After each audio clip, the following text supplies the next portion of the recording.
அனைவருக்கும் வணக்கம். இன்றைய தினம் புதிய என்பிபி அரசியல் சில தினங்களுக்கு முன்னால் பாராளுமன்றத்தில் என்பிபி அரசாங்கத்தினால் கொண்டு வரப்பட்ட வரவு செலவு திட்ட முன் யோசனையின் போது அர்ச்சுனா ராமநாதன் அவர்கள் சிறப்புரை ஆற்றியிருக்கின்றார். அந்த அர்ச்சுனா ராமநாதன் அவர்களால் ஆற்றப்பட்ட சிறப்புரை சம்பந்தமான ஒரு முழுமையான காணொலியாக இந்த காணொலி உங்களுக்கு அமையும். எனவே இதுபோன்ற காணொலிகளை நீங்கள் பார்ப்பதற்கு, எமது காணொலியை நீங்கள் பார்ப்பதற்கு ஆர்வம் உள்ளவராக இருந்தால், புதியவராக இருந்தால் அல்லது சப்ஸ்கிரைப் பண்ணாமல் தொடர்ந்து பார்ப்பவராக இருந்தால் தயவு செய்து சப்ஸ்கிரைப் பண்ணுங்கள், ஷேர் பண்ணுங்கள், கமெண்ட்ஸ் பண்ணுங்கள், லைக் பண்ணுங்கள். அருகில் இருக்கின்ற பெல் ஐக்கானை கிளிக் பண்ணி நாங்கள் போடுகின்ற காணொலிகள் அனைத்தையும் உடனுக்குடன் பார்க்கக்கூடியவாறான நோட்டிஃபிகேஷனை ஏற்படுத்திக் கொள்ளுங்கள். அதாவது சில தினங்களில் அனுரா குமார திசாநாயக்கா இலங்கையினுடைய ஜனாதிபதியாகவும் நிதியமைச்சருமான அவர்களால் முன்வைக்கப்பட்ட வரவு செலவு திட்ட முன் யோசனைகள் சிறப்பாக பலராலும் வரவேற்கப்பட்ட நிலையில் இந்த வரவு செலவு திட்ட முன் யோசனையின் போது கருத்துரை வழங்கிய அர்ச்சுனா ராமநாதன் அவர்கள் பல்வேறு முக்கியமான 10 கருத்துக்களை வழங்கியிருக்கின்றார். அவருடைய 10 கருத்துக்களும் மிகவும் முக்கியத்துவம் வாய்ந்த கருத்துக்களாக பார்க்கப்பட்டிருக்கின்றன. அவருடைய 10 கருத்துக்களும் என்ன, அவற்றினுடைய விரிவாக்கங்கள் என்ன என்பது சம்பந்தமாக தொடர்ந்து வருகின்ற காணொலிகளில் நாங்கள் பார்க்க போகின்றோம். இந்த வரவு செலவு திட்டம் உண்மையாக பயனுள்ளது. இங்கே நான் யாழ்ப்பாணத்தில் பிறந்தவன் என்று சொல்கின்ற போது மிகவும் மகிழ்ச்சி அடைகின்றேன். இது வடக்குக்கான வரவு செலவு திட்டம். முதல் முறையாக வடக்குக்கு அதிக மில்லியன் ரூபாக்களை ஒதுக்கி இருக்கின்றீர்கள். எனவே வடக்கு பகுதியில் பிறந்த வடக்கு மக்களில் ஒருவனாக நான் இருப்பதை இட்டு மிகவும் பெருமை அடைகின்றேன், மகிழ்ச்சி அடைகின்றேன், நன்றி தெரிவிக்கின்றேன். எனவே இது வடக்கு மக்களுக்கு கிடைக்க வேண்டிய அடிப்படையான உரிமைகளில் ஒன்று. எங்கள் ஜனாதிபதி மதிப்பிற்குரிய அனுரா குமார திசாநாயக்கா அவர்களுக்கு நன்றி தெரிவிக்கின்றேன். இந்த விடயம் தொடர்பாக எதிர்க்கட்சியில் இருந்து சந்தோஷப்படுகின்ற ஒரே ஒரு முக்கியமான மனிதன் என்ற அடிப்படையில் அந்த மனிதனாக நானாகத்தான் இருப்பேன். அதாவது எதிர்க்கட்சி ஆசனத்தில் இருந்து கொண்டு இந்த வரவு செலவு திட்டத்தை ஆதரித்து அதற்கு நன்றி தெரிவித்து மகிழ்ச்சி அடைகின்ற ஒரே ஒருவராக நானாகத்தான் இருக்கும் என்று சொல்லி அர்ச்சுனா ராமநாதன் அவர்கள் தன்னுடைய ஆரம்ப உரையின் போது தெரிவித்திருக்கின்றார். இந்த பட்ஜெட், அதாவது வரவு செலவு திட்டம் உண்மையிலேயே யாழ் மக்களுக்கு பயன்மிக்கது. நான் அரசியலுக்காக அரசியல் செய்ய வரவில்லை, மக்களுக்கான அரசியல் செய்ய வந்திருக்கின்றேன். ஆகவே மக்களின் தேவைகளை புரிந்து அறிந்து அந்த மக்களினுடைய தேவைகளை பற்றி கதைக்க வந்திருக்கின்றேன். இதன்போது அர்ச்சுனா ராமநாதன் அவர்கள் எங்களுடைய பிரதமர் கரணி அமரசிங்க அவர்களும் இலங்கை ஜனாதிபதி அனுரா குமார திசாநாயக்கா ஆகிய இருவரும் கடந்த சில தினங்களுக்கு முன்னர் யாழ்ப்பாணத்துக்கு வருகை தந்திருந்தார்கள். அங்கு நான் கற்ற எனது பாடசாலைக்கும் வருகை தந்திருந்தார்கள். யாழ்ப்பாணம் இந்து கல்லூரிக்கு வந்திருக்கின்றார்கள். இவ்வாறு வருகை தந்ததையிட்டு நான் மிகவும் மகிழ்ச்சி அடைகின்றேன். இது வடக்குக்கான யாழ்ப்பாண மக்களுக்கான வரவு செலவு திட்டம் என்று நான் கருதுகின்றேன். மிகவும் நன்றி. ஆனால் ஒரு சில விடயங்களை உங்களுக்கு சொல்லியாகத்தான் வேண்டும். பிரதமர் கரணி அவர்கள் என்னுடைய பாடசாலையான யாழ் இந்து கல்லூரிக்கு வந்திருக்கின்றார். அம்மணியை நான் அன்புடன் வரவேற்கின்றேன். வரவேற்பதில் நான் மிக்க மகிழ்ச்சி அடைகின்றேன். ஆனால் பாடசாலைகளில் அரசியல் செய்யக்கூடாது என்று அம்மணி அவர்கள் முன்னர் பல இடங்களில் கூறியிருக்கின்றார். அம்மணி கடந்த செப்டம்பர் மாதம் சொல்லியிருக்கிறார் என்று நான் நினைக்கின்றேன். அவர் சொல்லியிருந்த கருத்தை நான் இப்பொழுது மீண்டும் நினைவு கூறுகின்றேன். அதாவது எந்த பாடசாலைகள் ஆன போதும், எந்த விடயங்கள் சம்பந்தப்பட்டாலும், எந்த விழாக்கள் என்று சொன்னாலும் ஒரு அரசியல்வாதியை அழைத்து பாடசாலையில் அரசியல் சாயம் பூசக்கூடாது, பாடசாலைகள் அரசியல் களமாக அமையக்கூடாது என்று அம்மணி பல மேடைகளில் முன்னர் கூறியிருந்ததை இந்த இடத்தில் அம்மணிக்கு நினைவு கூறுகின்றேன் என்று அர்ச்சுனா ராமநாதன் தொடங்கி, அதனால்தான் அவர் சொன்னதை மறந்து விட்டாரோ தெரியவில்லை. என்னுடைய நண்பன் இளங்குமரன், என்னுடைய அமைச்சர் சந்திரசேகரர் உட்பட பலரும் யாழ்ப்பாணம் இந்து கல்லூரி பாடசாலைக்கு வந்திருக்கிறார்கள். உங்களை வருக வருக என்று வரவேற்பதில் நான் வரவேற்கின்றேன் என்று சொல்லி அர்ச்சுனா ராமநாதன் அவர்கள் சிரிப்போடு அந்த கருத்தை முன்வைத்திருக்கின்றார். இது முதலாவது விடயமாக பார்க்கப்படுகின்றது. அவர் கூறிய இரண்டாவது விடயம் என்னென்று அவர் பார்க்கின்ற போது, யாழ்ப்பாணத்தினுடைய சுகாதாரத்துறை, அங்கு நடைபெறுகின்ற மோசடிகள், அங்கு நடைபெறுகின்ற பல குளறுபடிகள் சம்பந்தமாக கூறவளிக்கின்றார். நான் இப்பொழுது பார்த்தேன், எக்கனமி பட்ஜெட்டில் நான் இப்பொழுதுதான் பார்த்தேன். இந்த எக்கனமி பட்ஜெட்டில் வடக்கு மாகாணம் சார்ந்த மருத்துவத்துறை சார்ந்த எந்த விடயங்களும் இந்த பட்ஜெட்டில் இருக்கவில்லை. இதை ஆறுதலாக இன்னொரு நாள் விவாதிப்போம். ஆனால் எங்களோட சுகாதாரத்துறை அமைச்சருக்கான ஒரு பணிவான வேண்டுகோளை இந்த இடத்தில் விடுகின்றேன். ஆறுகால் மடம் கோம்பியன் மயானத்தில் யாழ்ப்பாண மருத்துவ கழிவுகள் முறையற்ற விதத்தில் மருத்துவ கழிவுகள் அங்கு எரியூட்டப்படுகின்றன. இது ஒரு முறையற்ற நிர்வாக சீர்கேடாக அங்கு காணப்படுகின்றது. இதனால் அந்த சுற்றுச்சூழலில் இருக்கின்ற மக்கள் பெரிதும் பாதிக்கப்படுகின்றார்கள். இதனால் அந்த சுற்றுச்சூழலில் இருக்கின்றவர்கள் சூழல் மாசடைதல் போன்ற பல்வேறு பிரச்சனைகளை எதிர்கொள்கின்றார்கள். மக்கள் பாதிக்கப்படுகின்றார்கள். அவர்களுக்கு சுவாச நோய் உட்பட பல இதய நோய்கள் வருவதற்கான சாத்தியக்கூறுகள் இருக்கின்றன. இதனால் என் சுகாதாரத்துறை அமைச்சரை தாழ்மையாக கேட்கின்றேன், இந்த விடயத்தில் நேரடியாக தலையிட்டு சரியான முறையில் கழிவு முகாமைத்துவத்தை மேற்கொள்ள ஆவணம் செய்யும்படி நான் அவர்களை தாழ்மையாக கேட்டுக்கொள்கின்றேன். எனவே அவர் மூன்றாவது விடயமாக வைத்தியசாலையில் காணப்படுகின்ற சில முறைகேடுகளை கூறுகின்றார். அது தவிர வடக்கின் வைத்தியசாலையில் கண்பாட்டு அதாவது கண் நோய் சிகிச்சை நிலையத்தில் நடைபெறுகின்ற சில பிரச்சனைகள், குளறுபடிகள், முறையற்ற செயற்பாடுகளை அவர் வெளிப்படுத்த இந்த இடத்துல முனைகின்றார். 2024ஆம் ஆண்டு 17,000 கண் கட்டாய் சர்ஜரி செய்யப்பட்டு கொழும்பு மருத்துவமனைக்கு நிகராக, அதாவது கொழும்போடு ஒப்பிடக்கூடிய அளவுக்கு கொழும்புக்கு சரிசமனாக கொழும்பு நேஷனல் மருத்துவமனைக்கு சரிநிகராக ஒப்பீடு செய்யும் அளவுக்கு டாக்டர் மலரவன் அவர்கள் நடத்தியிருக்கின்றார். இந்த மலரவன் இங்கு சரியான கடமையை பொருட்படுத்தி செய்திருக்கின்றார். அவருக்கு என்னுடைய வாழ்த்துக்கள். ஆனால் நான் நேற்றுத்தான் அறிந்தேன், வைத்திய சத்தியமூர்த்தி அந்த வாட்டுக்குள் வேறு 2 வாட்டுக்களை கொண்டு வந்து அந்த கண் சத்திர சிகிச்சை நோய் மருத்துவமனையினுடைய செயற்பாடுகளை குழப்புவதற்கான முயற்சிகளை செய்ய முன்னெடுக்கின்றார் என்ற செய்தியை அறிந்திருக்கின்றேன். இந்த விடயத்தை நான் சொல்ல முக்கிய காரணம், வடக்கின் பல மருத்துவமனைகள் சிறப்பாக சேவை செய்யும் மருத்துவமனைகளில் மருத்துவர்கள் சிறப்பாக செய்தாலும் ஒரு சில கேவலமானவர்கள் தங்களுடைய தவறான நடவடிக்கைகளால் அந்த மருத்துவமனைகளை கேவலப்படுத்துகின்றார்கள், அந்த மருத்துவர்களுக்கு இடையூறுகள் ஏற்படுத்துகின்றார்கள். இது அங்கே வேலை செய்யும் மருத்துவர்களையும் தாதிகளையும் புண்படுத்துகின்றது, அவர்களுடைய மனநிலையை பாதிக்கின்றது. எனவே அவர்களுக்கு பல்வேறு பிரச்சனைகளை ஏற்படுத்துகின்றது, வேதனைகளை ஏற்படுத்துகின்றது. இது தவிர உங்களுக்கு தெரியும் ஏற்படுத்துகின்றது என்று அர்ச்சுனா ராமநாதன் அவர்கள் இந்த கருத்தையும் அங்கு முன்வைத்திருக்கின்றார்.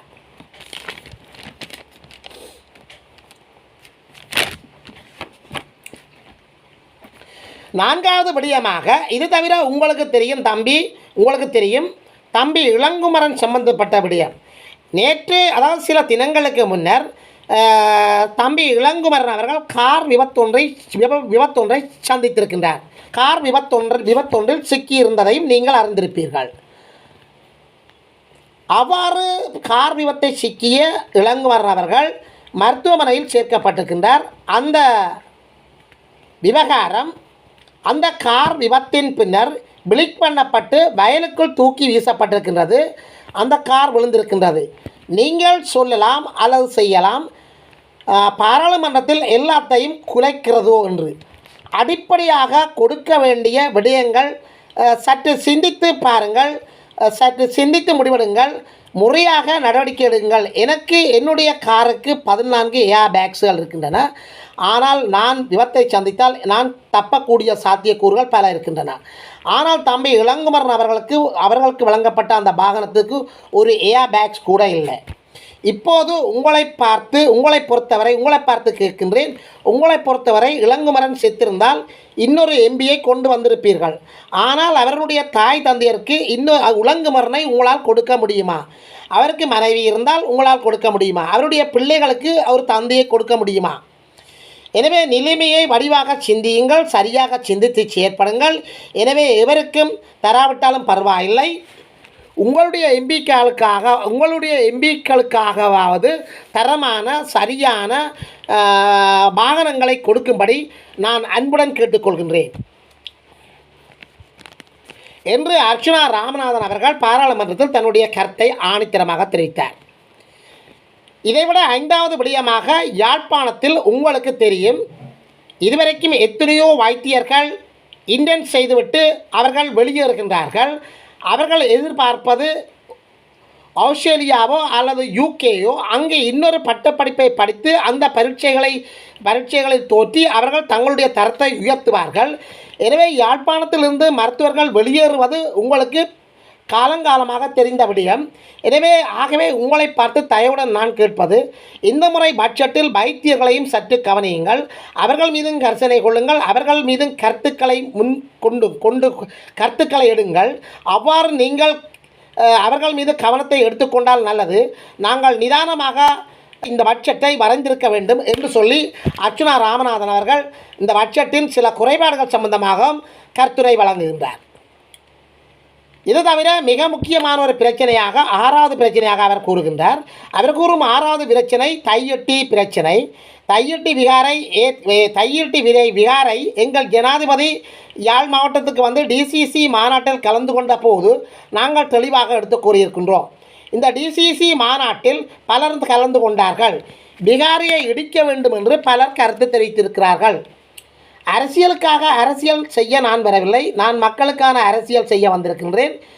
என் யாழ் மக்கள் விகாரை பிரச்சனையால் பாதிக்கப்பட்டு பின்னர் கொழும்புக்கு வந்து 1983 கலவரங்கள் போன்று சிக்கப்படக்கூடா, அவ்வாறான பிரச்சனைகள் ஒன்றும் மீண்டும் ஏற்படக்கூடா என்பதற்காக ஜனாதிபதியிடம் நான் என்னுடைய கருத்தை கூறியிருக்கின்றேன். ஒரு விகாரையை உடைக்க முடியாது, அதற்கு நஷ்ட ஈடுகளை கொடுக்க வேண்டும் என்று ஜனாதிபதியிடம் கூறியிருந்தேன். ஆனால் மீண்டும் பக்கத்தில் இருந்த அதே கட்சி மீண்டும் செம்மணி புதைகுழியில் போய் நிற்கின்றது. அரசியல் மக்களுக்காக இருக்க வேண்டும், அரசியலுக்கான அரசியலாக இருக்கக்கூடாது, இது மக்களுக்காக இருக்க வேண்டும். ஆக இந்த விகாரை சம்பந்தமான விடயங்களை உடனடியாக ஆராய்ந்து உரியவர்கள் உரிய நடவடிக்கை எடுத்துக்கொள்ளுமாறு கேட்டுக்கொள்கின்றேன். இவ்வாறு தன்னுடைய 6வது பிரச்சனையை வெளிப்படுத்தியிருக்கின்றார் அர்ச்சுனா ராமநாதன் அவர்கள். 7வது பிரச்சனையாக எல்லாத்தை விடவும் முக்கியமான ஒரு விடயம் இன்னொன்று இருக்கின்றது. உங்களுடைய பட்ஜெட்டில் மீனவர்கள் சம்பந்தப்பட்ட பிரச்சனை எதுவும் கதைக்கப்படவில்லை. வடக்கிலே 1000 இழுவை மாட்டி வேலை செய்வர்கள் அதிகமாக காணப்படுகின்றார்கள், மிகவும் அதிகமாக பாதிக்கப்பட்டிருக்கின்றார்கள். தென்னிந்தியா மீனவர்கள் இங்கே எல்லை தாண்டி வந்து மீன் பிடிக்கிறதால இங்குள்ள மீனவர்களுடைய சொத்துக்களை சூறையாடுகின்றார்கள், சொத்துக்களுக்கு சேதகம் ஏற்படுத்துகின்றார்கள், இங்குள்ள மீன் வளங்களை அள்ளிச் செல்கின்றார்கள், இங்குள்ள வாழ்வாதாரத்துக்கு நாசத்தை ஏற்படுத்துகின்றார்கள். கடல் தாண்டி வருகின்ற இவர்களால் பல பிரச்சனைகள் ஏற்படுகின்றது. நாங்கள் இப்பொழுது ஒரு கேந்திரமான முக்கிய இடத்தில் இருக்கின்றோம். ஆகவே தயவுசெய்து வடக்கில் இருக்கும் மீனவர்களை பற்றி சற்று கரிசனை கொள்ளுங்கள், கவனத்தில் எடுக்குங்கள், சற்று சிந்தித்து பாருங்கள். தெற்கில் இருக்கும் மீனவர்களுக்கான இறங்குதுறை முழுவதும் கான்கிரீட் போடப்பட்டு நிரப்பப்பட்டு அவர்கள் கடற்கரையில் சிறப்பாக போய் இறங்குகின்றார்கள். ஆனால் வடக்கில் அவ்வாறு இல்லை. மீனவர்கள் மணல்களில் நடந்து சென்று கஷ்டப்பட்டு வேலை செய்து கொண்டிருக்கிறார்கள். ஆகவே எங்களுடைய மீன்பிடி வளத்துறை அமைச்சர் அவற்றை கருத்தில் எடுத்துக்கொள்வார் என்று நான் நினைக்கின்றேன் என்று சொல்லி பாராளுமன்றத்தில் மீன்பிடித்துறை அமைச்சரான ராமலிங்கம் சந்திரசேகர் அவர்களுக்கு தன்னுடைய கருத்தை விநியமாக முன்வைக்கின்றார். 8வது பிரச்சனையாக கடந்த டிசிசி மாநாட்டில் பாராளுமன்ற உறுப்பினர்களுக்கு வழங்கப்பட்ட பன்முகப்படுத்தப்பட்ட நிதி சம்பந்தமான கருத்துரைகளை அர்ச்சுனா ராமநாதன் அவர்கள் மிகவும் சிறப்பாக முன்வைக்கின்றார். கடந்த டிசிசி மாநாட்டில் பாராளுமன்ற உறுப்பினர்களுக்கான பன்முகப்படுத்தப்பட்ட நிதி வழங்கப்பட்டிருக்கின்றது. அந்த பன்முகப்படுத்தப்பட்ட நிதிக்கு 5 நாட்களுக்குள் ப்ரப்போசல் கேட்டிருக்கின்றார்கள். இங்கே இருப்பவர்கள் யாருக்கேனும் ப்ராஜெக்ட் மேனேஜ்மெண்ட் தெரிஞ்சிருக்குமா, அந்த அறிவு இருக்கிறதோ என்று எனக்கு தெரியாது. 5 நாட்களுக்குள் ஒரு ப்ரப்போசல் வழங்க முடியாது. ஒரு ப்ரப்போசலுக்கு மிகவும் 20 நாட்கள், மினிமமாக குறைந்தது 20 நாட்கள் அல்லது 30 நாட்கள் தேவைப்படும். எனவே 14ஆம் தேதி டிசிசி மாநாட்டு மீட்டிங்கில் கூட்டப்பட்டு அந்த கூட்டப்பட்ட முடிவுகள் சம்பந்தமாக 19ஆம் தேதி எனக்கு மெயில் அனுப்பியிருக்கின்றார்கள். அந்த அனுப்பப்பட்ட மெயிலில் அவர்கள் தெரிவித்திருக்கின்றார்கள், ஒரு சில நாட்களுக்குள் நீங்கள் அவற்றுக்குரிய ப்ரப்போசல்களை தருமாறு கேட்டிருக்கின்றார்கள். இந்த இடத்தில் எனது தாழ்மையான வேண்டுகோள்களை நான் சமர்ப்பிக்க விரும்புகின்றேன். என்பிபி அரசுக்கு நான் நல்லது என்று கூறுகின்ற இந்த விடயத்தை தயவு செய்து கருத்திலிடுங்கள். இவற்றை சற்று ஆழமாக யோசித்து கவனியுங்கள், மேற்கொள்ளுங்கள். அரசாங்க ஏஜெண்டுகளாக இருந்தாலும் சரி, டிசிசி சேர்மனாக இருந்தாலும் சரி, அவர்களுக்கு சற்று அறிவுரை கூறுங்கள். மக்களை போய் பாராளுமன்ற பிரதிநிதிகள், அதாவது ஒவ்வொரு மக்களையும் போய் பாராளுமன்ற பிரதிநிதிகள் சந்திக்க வேண்டும். சந்தித்து அவர்களுடைய குறைநிறைகளை கேட்டு அந்த குறைபாடுகளை பிரதேச செயலகங்களில் சமர்ப்பித்து பிரதேச செயலகங்களின் ஊடாக டிசிசி மாநாட்டுக்கு டிசிசி மீட்டுக்கு கொண்டு வருவதுதான் நடைமுறை. அந்த ப்ரப்போசல்கள் வழங்கப்பட வேண்டும். அவ்வாறு இல்லாமல் நேரடியாக பாராளுமன்ற உறுப்பினர்களிடம் இந்த ப்ரப்போசல்களை கேட்டு அவர்கள் தனிப்பட்ட ரீதியில் இந்த ப்ரப்போசல்களை வழங்குவது என்பது எந்த வகையில் நியாயப்பாடாக இருக்கும்.